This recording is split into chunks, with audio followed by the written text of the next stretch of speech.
क्या लगता है, क्या आपका जो देखा होगा उस रैली में, आपको क्या लगता है कि किस प्रकार की रैली थी, क्या संदेश था उसका? रैली अच्छी रही, जैसी सोच थी लोगों की। यही होता है, वो किसी एक खास मकसद के लिए की जाती है, वो मकसद उनका पूरा हुआ है। अभय सिंह चौटाला ने हुड्डा परिवार के लिए कोई बड़ी लकीर खींच दी है। लेकिन इस बार की जो रोहतक के रैली का जो था ना, वो लोगों में एक विशेष चर्चा का विषय रहा है। तो बोले अच्छा, अगर संपत सिंह पार्टी ज्वाइन करते हैं तो कितना असर हिसार में हो सकता है उसका? जी, उन्होंने अभय चौटाला के बारे में बहुत अच्छा एक कहा कि ये धाकड़ नेता है। धाकड़ नेता है। नहीं, अभय चौटाला में क्या खासियत है अगर एक पूछे? हाँ, वो सब कहते धाकड़ नेता है, दबंग है, धाकड़ है। ठीक बात। देखिए विधानसभा के अंदर भी उन्होंने ये। दोस्तों नमस्कार। आज चौधरी देवीलाल की जयंती थी। चौधरी देवीलाल का जन्मोत्सव के रूप में मनाते हैं इंडियन नेशनल लोकदल के लोग। उस जन्मोत्सव को लेकर के, जयंती को लेकर के आज रोहतक के अंदर एक बड़ी रैली की इंडियन नेशनल लोकदल ने। रैली के लिए प्रस्तावित था, बड़ी चर्चाएं थी कि जगदीप धनखड़ भी शायद आएंगे, पूर्व उपराष्ट्रपति, लेकिन वो नहीं आए। निमंत्रण उनको था, जाने क्यों नहीं आए वो अलग बातें हो सकती हैं, लेकिन जो रैली में लोग गए, जो रैली में लोग मौजूद थे, उनको लेकर के अब तमाम चर्चाएं हैं। और इसके साथ साथ एक और चर्चा है कि क्या रोहतक के अंदर रैली करके अभय सिंह चौटाला ने हुड्डा परिवार के लिए कोई बड़ी लकीर खींच दी है। इस रैली के भविष्य की राजनीति पर क्या विशेष इसका रहेगा, इसका प्रभाव क्या होगा, ये तमाम चर्चाएं हैं। और कुछ इन्हीं सवालों के साथ हम भी आपके बीच हैं, और मेरे साथ मौजूद हैं देवेंद्र सुरजेवाला जी, राजनीतिक विश्लेषक हैं, पंचायत विकास विभाग से सेवानिवृत्त जॉइंट डायरेक्टर हैं, आपके साथ पहले भी रूबरू होते रहे हैं। सुरजेवाला जी, आज की रैली हो गई इंडियन नेशनल लोकदल की, जी, अभय सिंह चौटाला की, बड़ी चर्चाएं थी, पूरा वो स्टेट घूम रहे थे, बड़ी रैली होगी, और उसको रैली को आखिर वो आज हो गई।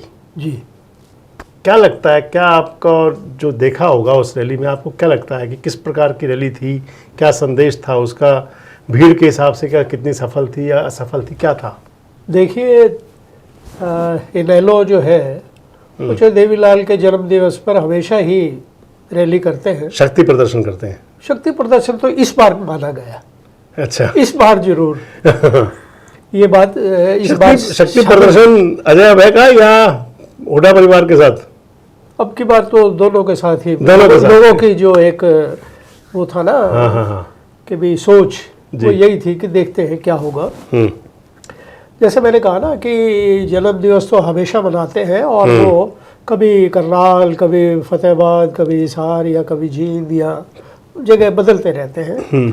इस बार जो रोहतक में उन्होंने रखा, उसकी तरफ लोगों का विशेष ध्यान चला गया। जी, वैसे रोहतक जो देवीलाल का किसी जमाने में बड़ा कर्म भूमि रही है उनकी, वो बहुत काम किया है बहम से, और उनका नाता रहा है। बिल्कुल, कर्म भूमि तो मैं तो हरियाणा ही मानता हूँ उनकी, लेकिन फिर भी उनका नाता अच्छा, विशेष नाता रहा, रोहतक से लगाव रहा उनका। लेकिन इस बार की जो रोहतक के रैली का जो था ना, वो लोगों में एक विशेष चर्चा का विषय रहा है। अब लोगों ने दो बातों के नज़रिए से देखा। एक तो कि जेजेपी का जो था भी, उससे अभय चौटाला कितना आगे निकलते हैं। दूसरा ये था कि भूपेंद्र हुड्डा जी का प्रभाव रोहतक में क्या कुछ कम होगा इस रैली से, कुछ लोग अंदाजा लगा रहे थे। जी।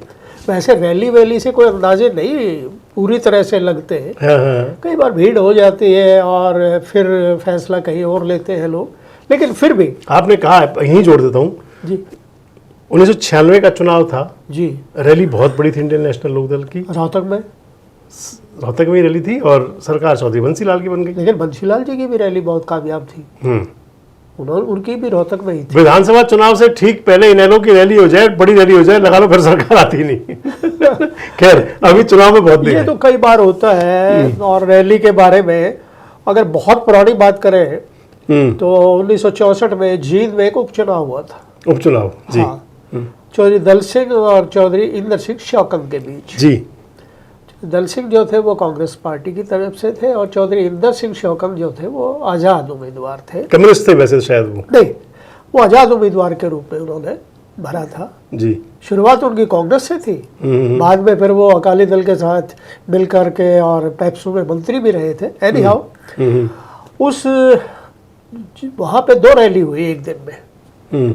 एक रैली को चौधरी देवीलाल, उस वक्त उनका बड़ा बोलबाला था, 1962, 63, 64, बहुत बड़ा नाम था, वो संबोधित कर रहे थे, और दूसरी तरफ जगजीवन राम जी थे जी। तो दोनों रैली की अगर बात करें तो कांग्रेस की जो रैली थी, जो बाबू जगजीवन राम की रैली थी, उसमें तो मेरे ख्याल 10वां हिस्सा भी नहीं होगा। और रैली में? हाँ, और इनकी रैली में बेशुमार भीड़ थी। लोगों को यही कयास लगा रहे थे कि भाई ये कामयाबी होगी, बट नतीजा उसके उलट आया। तब से 1964 चुनाव जीते दल सिंह जी, कांग्रेस कैंडिडेट। तो उस वक्त से ये एक वो चलता रहा है कि रैली से, हाँ, यस, एनी हाउ, बट फिर भी आज की जो रैली है रोहतक में, जैसे लोगों को अंदाजा था, सोच रहे थे, पूरे हरियाणा में इस बात की चर्चा थी, मैं तो कहूँ आस पड़ोस के कई राज्यों में भी इस बात की चर्चा थी कि इनेलो की रैली का हरियाणा में क्या प्रभाव पड़ेगा। निसंदेह जो है, जैसे कि अभय चौटाला ने मेहनत की, और उनकी जो एक उन्होंने इस रैली के लिए एक उनका जो एक मकसद था, मैं समझता हूँ वो उस मकसद में पूरा हो गए, प्रभावशाली चली थी। वो प्रभावशाली रही रैली, जो है ना, बेबट रैली जिसको कहते हैं ना, अंग्रेजी अखबारों में आता है, काफ़ी शानदार भीड़ रही और लोगों में जोश भी था, और रैली का प्रभाव तो निसंदेह अभय चौटाला के फेवर में जाता है। मुझे रैली के अंदर जो 3 विशेष बात दिखाई दी जी, एक बात तो ये थी कि उसके अंदर कई जो बड़े नेता उसकी रैली में आए थे। जी, प्रकाश सिंह बादल थे, पुराने उनके परिवार के ही आदमी हैं, बेटे उनके, बेटे के नहीं, प्रकाश सिंह बादल जी के बेटे, जी, क्षमा कीजिए, प्रकाश सिंह बादल जी तो स्वर्गवासी हो चुके, जी, सुखबीर बादल थे। तो प्रकाश सिंह बादल और चौधरी देवीलाल परिवार का पुराना रिश्ता है, हाँ, उनका वो हमेशा ही आते हैं। बिल्कुल। दूसरे वहां पर थे जम्मू कश्मीर के उप मुख्यमंत्री हैं, शायद सुंदर चौधरी, सुरेश चौधरी ऐसा कोई नाम है, वो थे। और एक जो नाम था वो थी वहां पर कविता, के कविता। जी जी जी। तो के कविता की स्थिति तो वो है जिनको तेलंगाना से आती हैं जी, और बीआरएस के नेता हैं CS राव जी, राव साहब ने उनको अपनी बेटी को पार्टी से निकाल दिया था पिछले दिनों। जी, हाँ जी, बादल साहब की पार्टी भी अस्तित्व की लड़ाई लड़ रही है अपनी, जी, हाँ जी, पंजाब के अंदर। ठीक बात है। और जरूर जम्मू कश्मीर के जो आए फारूक अब्दुल्ला साहब की जो पार्टी के नेता आए, उनकी अपनी सरकार है हाँ अपनी। एक तो आकर्षण वो था रैली का। जी, हाँ जी। दूसरा, इस रैली के अंदर जो मुझे प्रमुख नाम दिखाई दिए उस रैली में प्रोफेसर संपत सिंह थे। हाँ, हरियाणा के नेता, पुराने नेता है। संपत सिंह जी का भाषण भी मैंने सुना थोड़ा सा, काफी वो हाँ, चौधरी देवीलाल के साथ अपने पुराने रिश्ते, हमने तो वीडियो भी शेयर किया था वो लोगों के रहा साथ उनका, मैंने। उनके वो संबंध सारा बहुत दिया। अच्छे संबंध रहे, और चौधरी देवीलाल के वो विश्वास पात्र रहे और बहुत नजदीक रहे हैं वो। एक प्रदीप गिल थे जी, इस रैली में पहुंचे हुए थे। प्रदीप गिल जी, यूथ के प्रभारी और प्रदेश अध्यक्ष रहे हैं इनेलो में ही पहले। जी, हाँ, बाद में वो जब परिवार इधर दो टूक फाड़ हुआ था तो वो चले गए थे कांग्रेस में। प्रदीप जी, गिल शायद नहीं, जी। कांग्रेस में चले गए थे जी। और कांग्रेस से टिकट नहीं मिला तो अभी 2024 का चुनाव भी लड़ा उन्होंने जींद से इंडिपेंडेंट। जी, हाँ जी, उन्होंने 5,000 वोट, वहाँ पे 6,000 वोट भी लिए हैं, जी, हाँ, उपस्थिति दर्ज कराई अपनी। एक नेता थे रघु यादव। हाँ जी, हाँ, रघु यादव 1987 में विधायक थे, जल युद्ध वाले नेता, चौधरी देवीलाल की ही सिंबल पर पार्टी से विधायक बने थे। जी, हाँ, जी, हाँ, पूरा टाइम किया नहीं था और कैप्टन अजय यादव फिर बाई इलेक्शन में जीत करके आ गए थे। इन तीनों नेताओं का देखें तो क्या प्रोफेसर संपत सिंह हरियाणा में राजनीति में काफ़ी उनका बड़ा नाम रहा है, और जो देवीलाल के बड़े विश्वास पात्र रहे हैं, काफ़ी विभागों के मंत्री रहे हैं, और बड़ा वास्ट एक्सपीरियंस है उनका, सुलझे हुए नेता है वो। उनका जो है जो देवीलाल के प्रति जो सम्मान, उसको वो प्रकट करने के लिए आए हैं। और अभी तो पार्टी वार्टी तो उन्होंने शायद ज्वाइन नहीं की। लगभग तो यही था, घर में आ गया हूँ, अपने घर है मेरा। अभय सिंह की बड़ी तारीफ की उन्होंने। हाँ, अभय सिंह के बारे में उन्होंने बहुत अच्छा वो बोले। अच्छा, अगर संपत सिंह पार्टी ज्वाइन करते हैं तो कितना असर हिसार में हो सकता है उसका, हिसार फतेहाबाद में? देखिए, अब उम्र दराज हो गए हैं और उनकी दिलचस्पी अपने बेटे को आगे लेके आने की है, गौरव संपत। हाँ, गौरव संपत। वो वैसे वो उनके ऊपर कोई ऐसा वो नहीं है किसी किस्म का। प्रोफेसर से संपत जी के लोग उनकी सराहना ही करते हैं। जमीन ले रहा है। हाँ, वो एक अच्छे नेता रहे। दूसरे प्रदीप गिल मिले इनको आज। जो हम बात कर रहे हैं कि आपने कहा ना उनका प्रभाव कैसा रहा, प्रभाव तो समय के साथ है, लेकिन जो लोग जुड़ते हैं तो उनका अच्छा ही बने। उन्होंने अभय चौटाला के बारे में बहुत अच्छा एक कहा कि ये धाकड़ नेता है। धाकड़ नेता है, तो ये तारीफ का अगर 2 शब्दों में कहें ना तो ये इस तरह की बात का एक प्रचार का एक तरीका है। बिल्कुल बिल्कुल। और देखिए मैं भी इस बात को, मैं क्या हरियाणा के सभी लोग इस बात को, भाई अभय चौटाला में क्या खासियत है अगर एक पूछे। हाँ वो सब कहते धाकड़ नेता है, दबंग है, धाकड़ है। ठीक बात है। देखिए विधानसभा के अंदर भी उन्होंने ये सिद्ध किया। तो आज संपत सिंह ने ओपनिंग कह दिया। हाँ उन्होंने सही कहा। उनका तो अभय सिंह का तो उपमा दी है ना, हाँ, जो बात कह सकते हैं ना एक अकेला सब पर भारी, वो अभय सिंह को सटीक बैठती थी। हाँ बिल्कुल, ये उपमा दी गई ना, वो बिल्कुल सही है, सटीक है जी।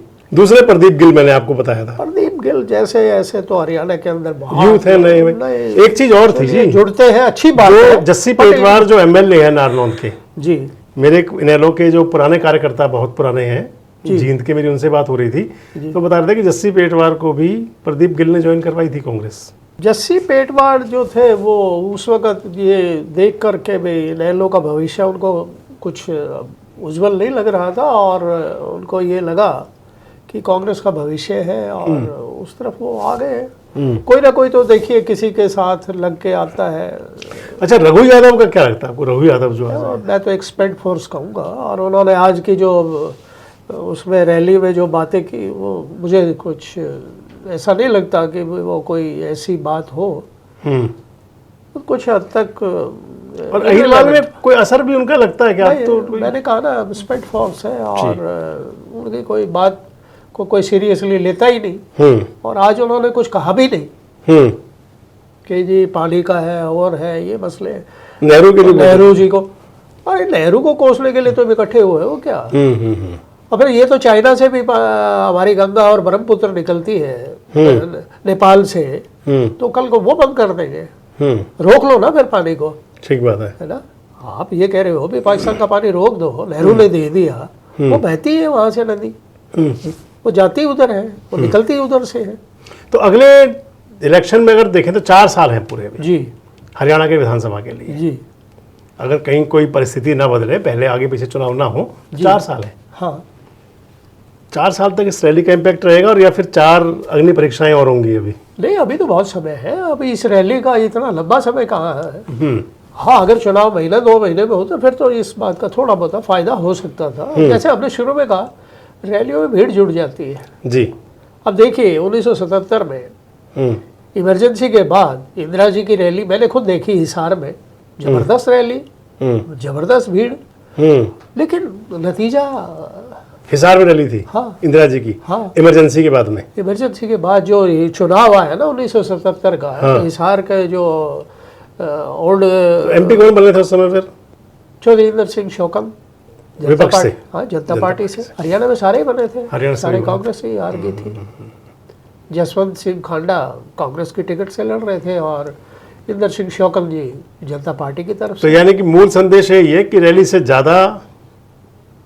बहुत ज्यादा उत्साहित होने की जरूरत नहीं है, संघर्ष। लेकिन नहीं, ये बात तो देखिए मान के चलिए जो मकसद था ना रैली का, हाँ। जो अभय चौटाला ने जो एक मेहनत भी की थी, नो डाउट, वो जगह जगह गए, लोगों को उन्होंने प्रेरित किया और लोगों ने मान सम्मान देने के लिए भी इकट्ठे हुए, वो उनका मकसद तो पूरा हुआ। रैली अच्छी रही जैसी सोच थी लोगों की, और यही होता है, वो किसी एक खास मकसद के लिए की जाती है, वो मकसद उनका पूरा हुआ। दूसरा उनका ये भी मकसद है कि भी जेजेपी को जो है उधर जो लोग चले गए थे, काफी लोग वापस आने की संभावना और बढ़ जाती है ऐसी बातों से। ये असर तो हुआ है। तो ये है डॉक्टर देवेंद्र सुरजेवाला जी जो बता रहे हैं कि एक तो रैली का इम्पैक्ट जो रहेगा वो आने वाले समय में जननायक जनता पार्टी से खासकर और लोग इनेलो की तरफ आ सकते हैं जी। दूसरी तरफ जिस मकसद से रैली अभय सिंह चौटाला ने की वो उसमें कामयाब होते ही दिख रहे हैं कि कुछ लोगों को, पुराने लोगों को साथ जोड़ लिया। और सबसे महत्वपूर्ण जो है कि लड़ाई लंबी है, संघर्ष करना पड़ेगा। हाँ। आपको क्या लगता है? कमेंट्स बॉक्स में अपनी बात जरूर कहें। जुड़े रहें हमारे साथ, देखते रहें देश रोजाना। नमस्कार, धन्यवाद। हमारे साथ जुड़े रहने के लिए सब्सक्राइब करें देश रोजाना के YouTube चैनल को और नई वीडियो की नोटिफिकेशन पाने के लिए बेल आइकन जरूर दबाएं। अगर आप ये वीडियो Facebook या Instagram पर देख रहे हैं तो पेज को लाइक और फॉलो जरूर करें और ज्यादा से ज्यादा शेयर करें।